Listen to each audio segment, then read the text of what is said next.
It's after 8 degrees, overcast to start the day. It feels like 36 degrees outside. Local information that makes a difference. Here's your regional weather. Cloudy skies with a slight chance of a shower later this afternoon. Temperatures around 50 degrees. A west wind today at 10 to 20 miles an hour. Wind gusts could reach 35 miles per hour. That has led the National Weather Service to issue a wind advisory that goes into effect at 1 o'clock this afternoon, lasting until 3 in the morning tomorrow.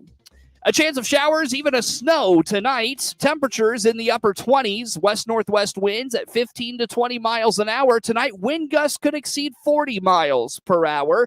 Sunny Saturday, still breezy. Highs of 40 degrees. A northwest wind at 20 miles an hour with wind gusts on Saturday in excess of 35 miles per hour. Saturday night, clear. Lows in the mid-20s. Northwest winds at 15 to 25 miles an hour. Sunday, sunny. Temperatures in the lower to mid-40s, a north-northwest wind at 10 to 20 miles an hour. Monday, partly sunny with highs in the mid-40s, and Tuesday, partly sunny, temperatures in the mid-60s. Across central Illinois, as we roll through this Friday morning, cloudy skies. Right now, temperatures in Bloomington at 40 degrees, 39 in Hayworth and Leroy, 39 in Farmer City, 39 degrees in Champaign and Monticello, 40 in Monticello and Mount Pulaski. It's 41 degrees in Lincoln, 40 in Springfield. It's 40 degrees in Peoria. 41 degrees, overcast in Clinton, a wind chill of 36. West winds at 10 miles an hour, 99% humidity, 7 miles of visibility this morning. Weather anytime is at DeWittDailyNews.com. When it comes to treating a patient at the Warner Hospital and Health Services Emergency Department in Clinton, seconds count. CEO Paul Scourin here to let you know we have invested in an upgraded state-of-the-art CT machine, which is adjacent to our emergency room. It enables our ER doctors to detect and diagnose what's wrong more clearer and faster than ever. Bigger hospitals have it, and Warner Hospitals got it. When seconds count, count on Warner Hospitals ER and our just installed CT machine to get you treated fast. Have you been cleaning out closets recently? Bring any donations to Love It Once More thrift store in Clinton, and we'll give you a card worth 10% off your next purchase. This is Connie reminding you that by helping our nonprofit store, you can save 10%. See us on Facebook or DeWittDailyNews.com. This is Ryan Utterback with Utterback Real Estate. It's that time of year again. Ah, that's right. I forgot to change my clocks. No, I mean it's time to spring forward and list your home. No wonder I've been late all week. And that's why you're the other Ryan. Click the Utterback Real Estate icon at DeWittDailyNews.com. Hear Clinton Maroon live play-by-play this season on WHOW, the Big 1520 Daytime, 92.3 FM in DeWitt County and 106.5 in Bloomington Normal all the time. Plus, streamed at DeWittDailyNews.com on the WHOW mobile app and Amazon Alexa. Plus, tune in for a Best of Clinton Sports broadcast every Saturday morning at 10. All brought to you by Baum Chevy Buick, Clinton Athletic Boosters, Clinton Community YMCA, and Midstate Eye. The Miller Media Group in Taylorville and Clinton are looking for a person who considers getting results mandatory while maintaining the highest levels of ethical standards. Selling must be in your blood and self-starting is your calling card. You must be able to work alone or under close supervision. If you meet our stringent standards and we believe you can be a part of a progressive team of committed professionals, we want to talk to you. A $2,000 signing bonus is offered. Send your resume via email to sales@randyradio.com. That's sales@randyradio.com. The Miller Media Group is an equal opportunity employer. It is 9 minutes after 8 o'clock here on this Friday morning. Under cloudy skies, 41 degrees. It feels like 36 outside. From regional radio, DeWittDailyNews.com, and the WHOW app. This is local information making a difference. Top of the morning, again, news time, 9 minutes after 8 o'clock. The morning show streams to Facebook and YouTube. It's brought to you by Peterson Insurance, your Pekin Insurance agents in Clinton. Central Illinois school leaders say they're going to be more vocal when it comes to mandates issued from the Illinois State Board of Education and the Illinois legislature. Mount Pulaski Schools Superintendent Fred Lamke believes parents have realized in the last few years how much of an influence the state of Illinois can have on schools, and says he and his peers are going to be more vocal when it comes to mandates that impede on local decision making. Well, I think it's interesting, Seth, and if you go back in time, school districts until the pandemic were really kind of islands. We all knew each other were operating. We share information. We talk together, but we never really had a reason to band together to work, as a group, as a collaborative group. And so when mandates would come down and you say some of them are funded or not funded, none of them are ever funded. They give us the same amount of money every year. And they add more burden onto the district. And you said it perfectly. Some of them make a lot of sense. Some of them don't. Some of them make sense in Chicago. Some of them don't make sense in Southern Illinois. But we all are still held with the responsibility of doing it. But as superintendents in school districts, we were just kind of forced to take our medicine because we didn't feel like we had any recourse. There wasn't any way, we weren't organized enough to be able to push back on these things.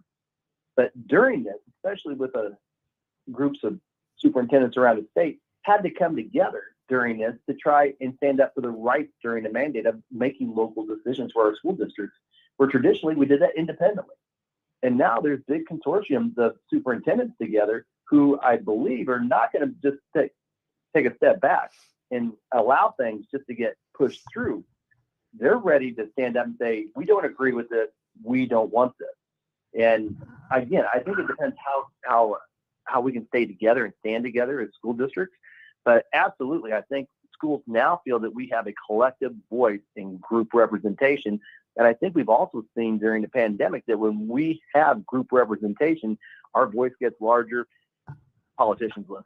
And I think that's the route that you're going to see us going here in the future. Clinton School Superintendent Kurt Nettles says Illinois superintendents now feel empowered to make their voices heard. He says while there needs to be accountability, mandates over the years are starting to become overbearing. Yeah, that's been happening for a long time. So I've been in education now a little over 30 years. It's always been happening. The reporting that we have to do, I'm all for reporting. There's got to be accountability, but there's so much duplicity. There's so much burdensome in all the reporting that we have to do. They keep throwing at, here's a new thing you need to teach. You need to have a unit on this. You need to have that. We're teaching the history of the world and mankind as much as we can. We can't, they just keep throwing things at you. Some time ago, there was a bill that was passed and even signed into law that if it's not funded, you don't have to do it. And everybody seems to forget that. They don't ever say, here's a new thing we want you to do. And here is the money to cover that if you have to hire a teacher or spend more time on it or whatever. They never do that. You're right. The cherry on top was, the mandates that we all dealt with over the last couple of years. And I think safety protocols on some of those things were good, but it's too much. I'm very leery of following a lot of mandates, so-called mandates and things. And when we feel they've overreached, now we're gonna push back. Sometimes we silently push back and just like, if we get to it, we get to it. If we don't, we don't. But if we're not going to get our federal money, if we don't fill this out, then we'll have to do it. But when we feel they've overreached, we're going to start always saying something now. And so, that's part of it. Us and 3 other school districts filed a lawsuit against the state board, and we're saying enough is enough. The school leaders say they're glad to have kids back in their buildings without masks again, and it has been a big boost to the morale of the students, but also a big boost to the learning environment. The WHOW Morning Show streams to Facebook and YouTube. It's brought to you by Peterson Insurance, your Pekin Insurance agents in Clinton. Still to come on the morning show, we've got a look at local sports. The struggling Bulls in action last night. They lost again to the New Orleans Pelicans on Thursday night. Blues and Blackhawks were in action last night as well, and the NASCAR Cup Series making news not only with this weekend's race in Texas, but some stiff punishments coming down for one star racer. We've got the details in sports for this morning. Also, stay with us. We've got Terry Ferguson, DeWitt County Board Chair, coming up on the morning show at 8:30, and Josh Thielen with the Clinton American Legion at 9. All that and more on the way on the morning show. CEO Paul Skowron here from Warner Hospital and Health Services in Clinton. Preventative health care protects you from infections, whether COVID, the flu, or other respiratory ailments. Schedule your appointment now by clicking our icon at DeWittDailyNews.com. When it comes to fire and water restoration, ServPro of Piatt, DeWitt counties can make your emergency or disaster like it never even happened. Find out all the services they provide by clicking their icon at DeWittDailyNews.com.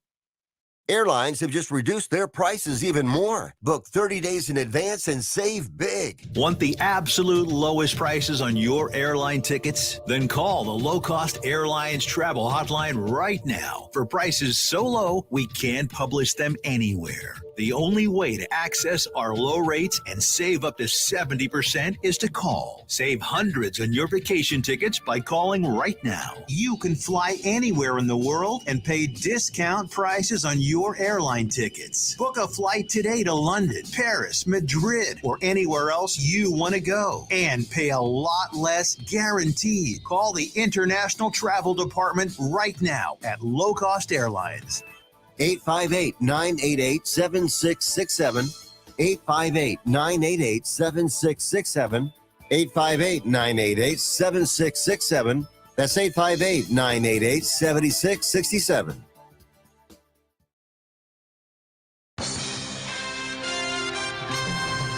Time now for a look at sports. I'm Seth Lawrence with this report.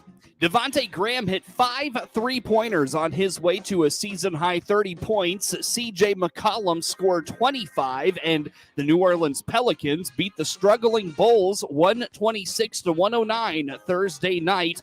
Jonas Valanciunas had 16 points and 19 rebounds for the Pelicans, who won for the fourth time in 6 games, trying to solidify their hold on a Western Conference play-in spot. Zach LaVine had 39 points. Kobe White added 23 for Chicago, who played without leading scorer DeMar DeRozan and lost for the 5th time in 6 games. The slumping Bulls are in danger of sliding out of a top 6 seed in the East. The 7th and 8th seeds have to host a play-in round. Pelicans undrafted rookie Jose Alvarado scored 13 of his 15 points in the fourth quarter, hitting a driving layup, a floater, and a 3 in succession to fuel a pivotal surge in which New Orleans built a 15-point cushion. Graham's deep 3 and Valanciunas' 10-foot turnaround capped a spurt that made it 107-92 with 6:26 to go. Javonte Green and Alex Caruso each hit a 3 to help Chicago pull to win 109-102, before Graham hit a momentum-halting driving layup and was fouled. He added 2 more free throws to give him 5 straight points. Then McCollum's bank shot made it 116-102 with 2:01 left, and Chicago removed their starters soon after. LaVine scored 16 points in the first quarter when he hit 5 of his first 6 shots, including all 3 3-pointers he attempted, and helped Chicago build a lead as large as 9. But the Pelicans erased the deficit in the second quarter. Graham's 29-foot 3, followed by his driving floater while being fouled, put New Orleans up 52-50. The Pelicans were ahead by 4 late in the period on Herb Jones' putback, but White drained his 4th of 5 threes on the night to pull Chicago to 63-62 at halftime. The Bulls will visit the Cavaliers in Cleveland Saturday night in the 3rd of 5 straight road games. Thursday night, Colin Delia picked up the biggest win of his fledgling NHL career and outdueled Jonathan Quick. He made 43 saves and stopped all 3 of the LA Kings' attempts in a shootout to give the Chicago Blackhawks a 4-3 victory. Delia grew up in Southern California, going to Kings games and watching Quick in goal. Alex DeBrincat had a goal and an assist in regulation, then had the only score in the shootout for the Blackhawks, who have won 2 straight for the first time since getting 4 consecutive victories in mid-January. Delia made only his 3rd NHL appearance this season. The 27-year-old goalie began the season with Rockford of the AHL before being called up 2 months into the season. With Chicago playing on back-to-back nights, Delia found out before Wednesday's game in Anaheim he was going to get the start. Delia will be seeing more action in the final month of the season. He's the Blackhawks' backup goaltender now that Marc-Andre Fleury has been traded to Minnesota as Kevin Lankinen assumes the number one duties. Patrick Kane had a goal and an assist for the Blackhawks. Sam Lafferty scored. Philip Denault scored twice for the Kings for his fourth multi-goal game of the season, and Quick had 28 stops. Trevor Moore added a shorthanded goal for the Kings. He's the first Kings player since Mike Richards in 2011 to have a shorthanded goal in 2 straight games. Kane, who has 4 straight games with a point, has 23 points in March with 5 goals and 18 assists. That's second to Nashville's Roman Josi, who has 26 points this month. Kane was in position after DeBrincat's shot took a big bounce off the end boards and put it past Quick at 16:44 of the first. Shortly after LA's Troy Steacher was sent to the penalty box for hooking, the Kings evened it on Moore's breakaway shorthander, 2:13 into the second. He has 13 goals this season, but 4 are shorthanded, which ties him with Columbus's Gustav Nyquist, Florida's Alexander Barkov, Ottawa's Alex Formenton, and Anaheim's Isaac Lundestrom for the league lead. DeBrincat scored his team-leading 36th of the season 9 minutes later on a one-timer after a feed from behind the net by Dylan Strome. Both of Denault's goals were rebounds in front of the net. His first score at 16:50 of the second gave him his 3rd straight goal in the last 4 games and tied it at 2. After Lafferty's backhander in front of the crease put the Blackhawks back on top with 1:51 to play in the second, Denault tied it again at 9:07 of the third when he was able to fight through traffic and knock it in. With the Kings still missing 7 players with injury, Coach Todd McClellan thought this was the first time there were major breakdowns in communication. Despite being shorthanded, LA is in second place in the Pacific Division, 2 points behind Edmonton. The Blackhawks will conclude a 3-game road trip against the Golden Knights on Saturday. Travis Konecny scored twice. Hayden Hodgson had a goal and an assist in his NHL debut, and the Flyers beat the Blues 5-2 Thursday night. The Flyers snapped a 13-game winless streak on the road, winning away from home for the first time since December 29th at Expansion Seattle. Patrick Brown scored. Joel Farabi had an empty netter, and Martin Jones scored had 26 saves for Philadelphia. Cam York and Kevin Hayes had 2 assists. Vladimir Tarasenko and Alexei Toromchenko scored for St. Louis. Jordan Binnington had 22 saves, but the Blues have now lost 3 of 4. The Flyers had the jump from the start, out shooting St. Louis 9-4 and taking a 2-0 lead into the opening period. Konecny gave the Flyers the lead at 6:27 with a quick wrister from the left dot. Kevin Connaughton had a primary assist, giving him his first point in 29 games this season. Brown extended the lead with 5:09 left in the first. It was his 4th of the season, snapping a 9-game goal drought. Tarasenko's power play goal at 1:47 of the second got it to 2-1. Seconds after Pavel Buchnevich's turnover, Konecny's slap shot trickled through Binnington's pads to give the Flyers a 3-1 lead with 7:31 left. Toromchenko scored for the Blues with 4 minutes left in the second. Immediately after, Martin's mishandling puck behind the Flyers' net. Hodgkins gave the Flyers some insurance, banging home a rebound off Hayes' shot with 8:26 left in the third. Blues winger David Perrin's career-high 7-game goal streak was snapped, but he did get an assist on the Tarasenko goal to give him an 8-game point streak. Perrin has points in 11 of his last 12 games and has 19 points in that span. Defenseman Torrey Krug is out week to week after suffering an injury at Washington on Tuesday, and forward Tyler Bozak was placed on injured reserve, and defenseman Callie Rosen was recalled from Springfield, the team's AHL affiliate. The Blues will host Carolina on Saturday. NASCAR issued steep penalties against Brad Keselowski and his new race team Thursday for illegally modifying a supplied parts on the next-gen car. Keselowski was docked 100 driver points, and the number 6 Ford team was docked 100 owner points. Matt McCall, his crew chief, was fined $100,000 and is suspended from the next 4 Cup races.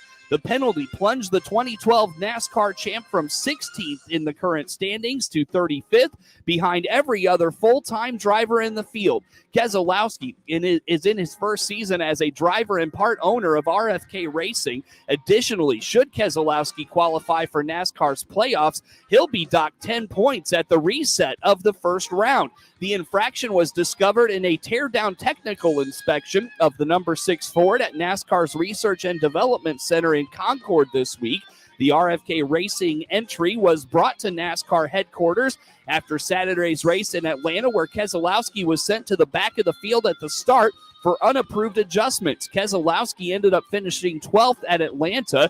NASCAR announced a more stringent penalty structure for 2022 and its next-gen car, which is a spec car consisting of primarily single-source parts from distributors. Modifications are not permitted, and the Fords from RFK and Team Penske were already found to have made changes to their wheels ahead of the Daytona 500.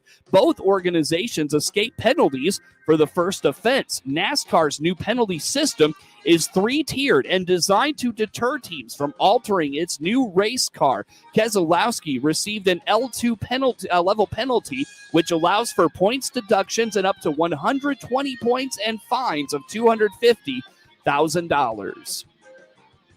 The first road course of the 2022 NASCAR season is up this weekend when the circuit heads to Austin, Texas to take on the Circuit of the Americas road course. Last year, road course master Chase Elliott won. William Byron pulled off a race record 46 lead change on lap 315 of 325 and outran Christopher Bell and Ross Chastain to win in Atlanta last Sunday. Byron was among a race record 20 leaders, giving Hendrick Motorsports 3 different winners through 5 races. Bell was penalized for an illegal pass on the final lap and relegated to 23rd place, the last spot on the lap. The race weekend was the first on the Atlanta track since a major repaving and reconfiguration since the series raced the mile-and-a-half track.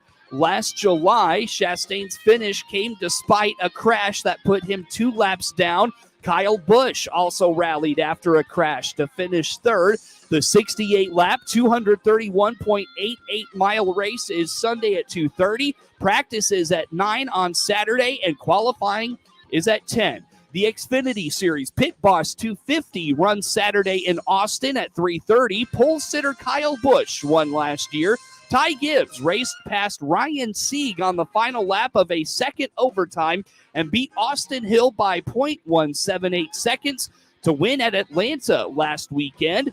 Gibbs led just the final lap and earned his second victory in 5 starts this season and his 6th in 23 career starts.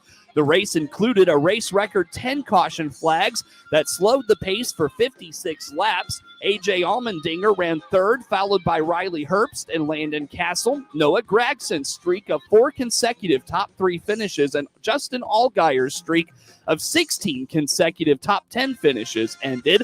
Practice for Xfinity racers is this afternoon at 4, and qualifying is at 4:30. Todd Gilliland won after starting 5th at COTA last year in the Camping World Truck Series. Corey Heim passed Kyle Busch Motorsports teammate Chandler Smith on the last lap and won at Atlanta last week, his first career victory in just his 5th career start.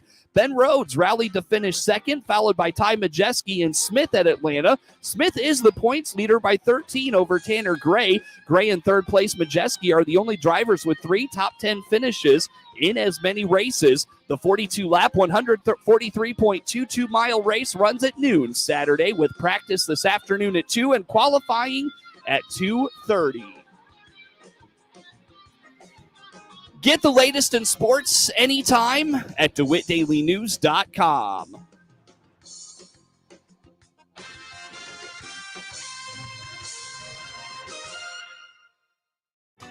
Life is uncertain. Stop in and see me, State Farm Agent Jason France, on the west side of the Clinton Square, or click our icon at DeWittDailyNews.com and see how our full lineup of State Farm insurance and financial services can help protect your family. Local farm broadcaster Jared White covers the local agriculture news you need to know. Hear his reports by downloading the free WHOW mobile app. Agriculture byproducts are turning up everywhere. Consider, for instance, the relationship between hog farming and heart surgery. Today, valves from hog hearts are helping to repair human heart problems. During March 2022, we salute the men and women of American agriculture. RPM Soils in Whiteheap, your independent agronomist to help farmers increase their bottom line.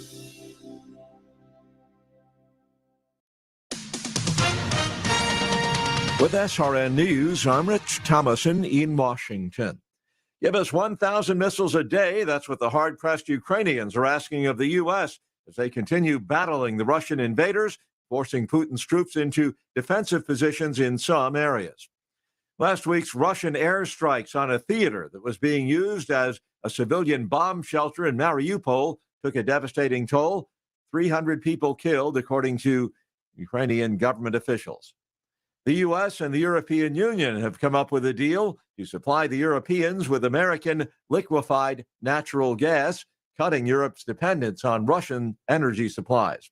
President Biden has arrived in Poland, and that's the final stop on his 4-day visit to Europe. He'll meet with U.S. troops and get a briefing on the U.S. response to the plight of refugees.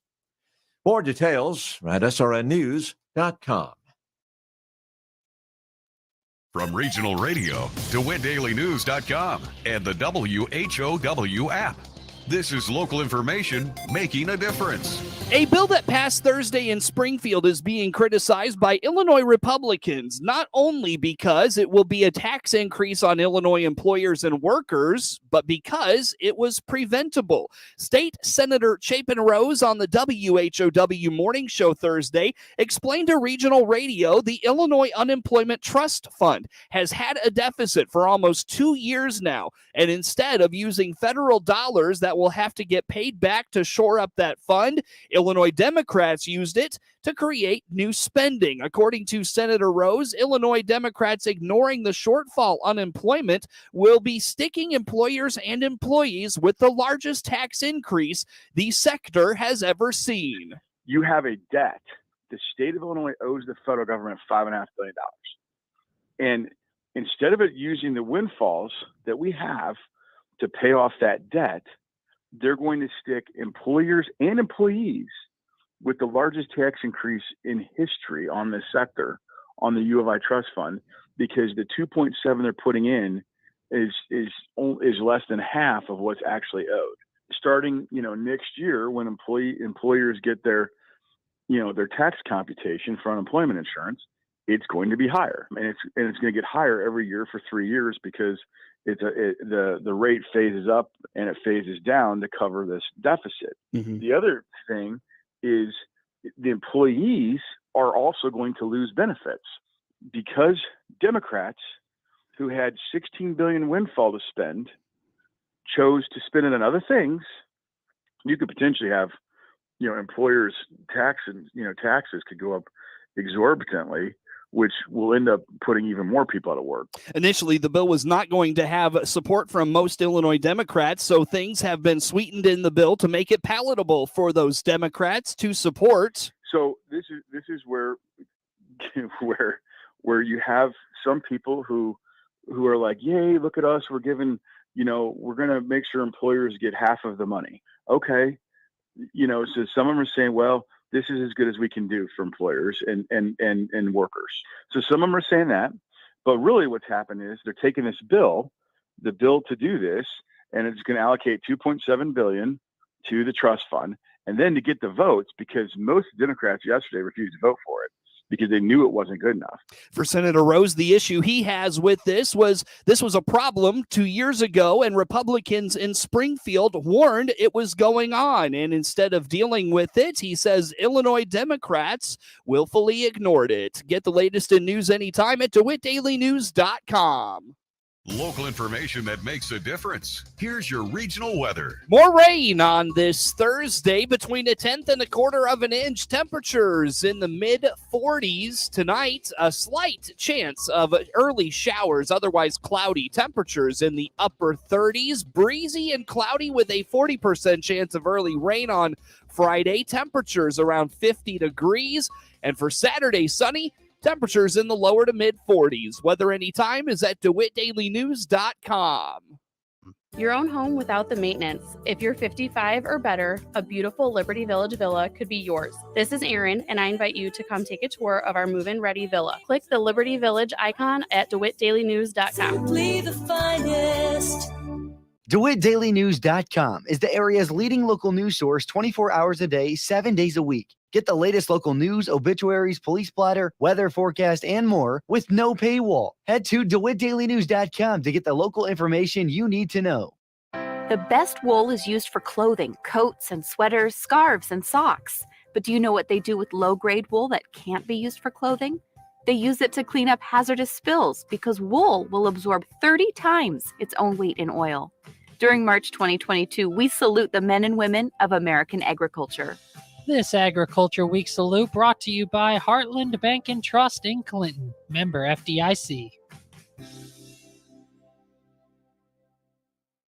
DeWitt County's #1 source for local news is on the air and online 24 hours a day. The latest local news stories are heard every hour on Central Illinois' news station, the Big 1520 AM and 92.3 FM WHOW. Stream live at DeWittDailyNews.com. They're also heard every hour on the station that's your easy choice, 95.9 FM WEZC. And to read the latest local news on your electronic device, including tablets, iPhones, and smartphones, go to DeWittDailyNews.com. DeWitt County's #1 source for local news is on the air, online 24 hours a day.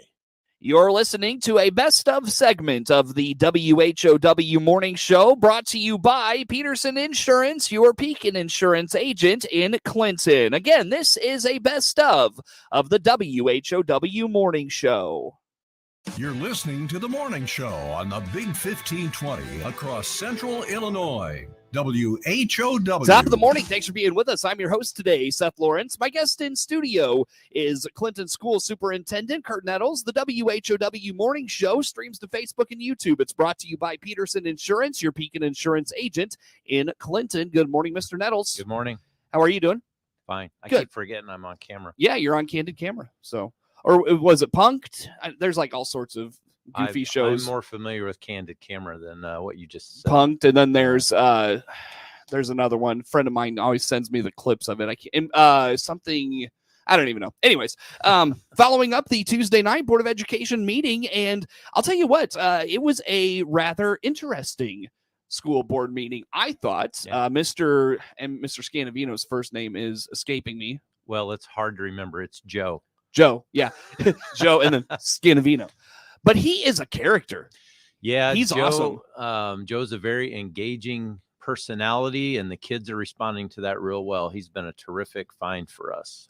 Yeah, so tell us a little bit about his presentation, just kind of the 10,000-foot overview. He wants to basically partner with German schools and do basically a real short-term student exchange, correct? Right. So this is the GAP program that's been around, I think he said since 1972. And I know it's been around that long because